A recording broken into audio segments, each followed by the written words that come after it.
स्वामी जी, बहुत बड़ी समस्या आजकल महिलाओं में है, वो ये इनफर्टिलिटी। वो बच्चा कंसीव नहीं कर पाती या कंसीव कर लेती हैं तो वो ठहरता नहीं है। ये परेशानी महिलाओं में बढ़ती जा रही है। सबसे पहले तो इसका कारण क्या है और दूसरा इसका निदान क्या है? इसका कारण और निवारण दोनों साथ साथ बता देता हूँ।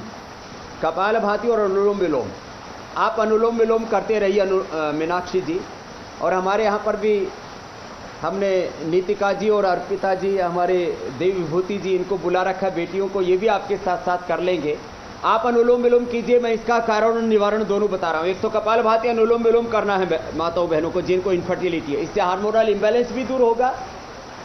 इनफर्टिलिटी का एक कारण है हार्मोनल इम्बैलेंस, दूसरा कारण है थायराइड की प्रॉब्लम, तीसरा कारण है बॉडी में एक्सेस हीट, चौथा कारण है मासिक धर्म की अनियमितता, इरेगुलर पीरियड, चौथा कारण है फिर उसका ओवम कम बनना, फिर पांचवा कारण है यूट्रस के फैवस ओवरी की सिस्ट पॉलीसिस्टिक ओवरीज, फिर इसके आगे कारण है फिलिपियन ट्यूब का बंद होना,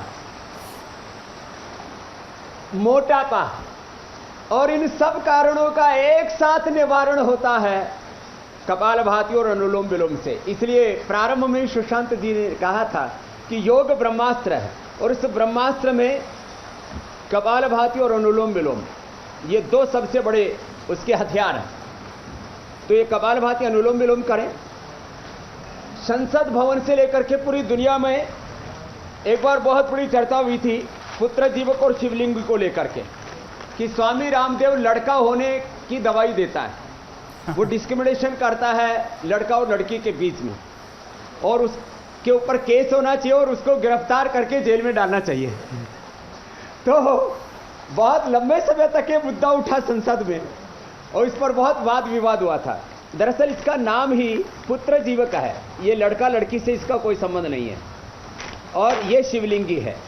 शिवलिंग जैसे आकार होता है इस बीज का, इसलिए इसका नाम शिवलिंगी है।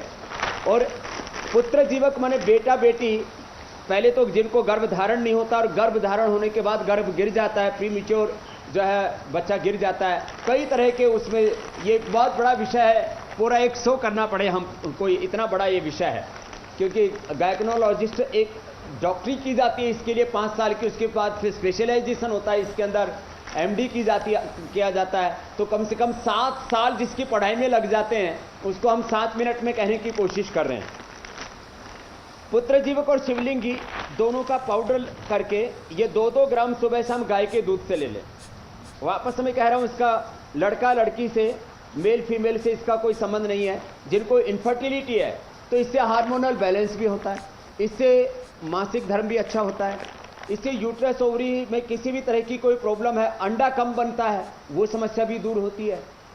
जैसे पुरुषों को सेक्सुअल डिसऑर्डर्स में यौन दुर्बलता एक बड़ा शब्द प्रयोग आता है कि उनको कमजोरी है, तो लेडीज में भी ओवम नहीं बनना ये एक प्रकार की कमजोरी होती है। और पुरुषों के लिए शतावर, सफेद मूसली, कोंच के बीज, कोंच का पाक, मूसली पाक, हम ये औषधियां देते हैं। इसमें शतावर जो है, ये पौधा भी है मेरे साथ में, यहां पर आप देख रहे हैं, और इसकी ये रूट है, इसकी जड़ है, इसको शतावर कहते हैं, उसी का हमने पाउडर बना रखा है।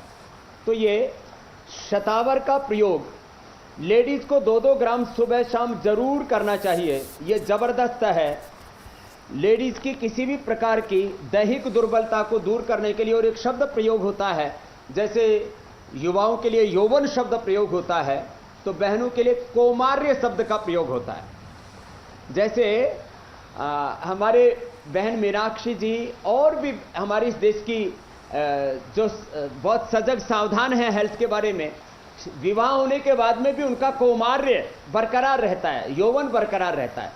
उस शतावर जो उस कौमार्य को भी बरकरार रखता है और किसी भी प्रकार की इनफर्टिलिटी से बचाता है। तो 1-1 चम्मच सुबह शाम दूध के साथ शतावर ले लें, शिवलिंगी पुत्र जीवक 2-2 ग्राम, और शाम को गाय के दूध में फल घृत 1 चम्मच ले लें जी। यदि पीरियड में दिक्कत है तो दशमूला रिष्ट ये खाने के बाद पी लें, तो मासिक धर्म की अनियमितता दूर हो जाएगी। तो कपालभाति अनुलोम विलोम कर लें।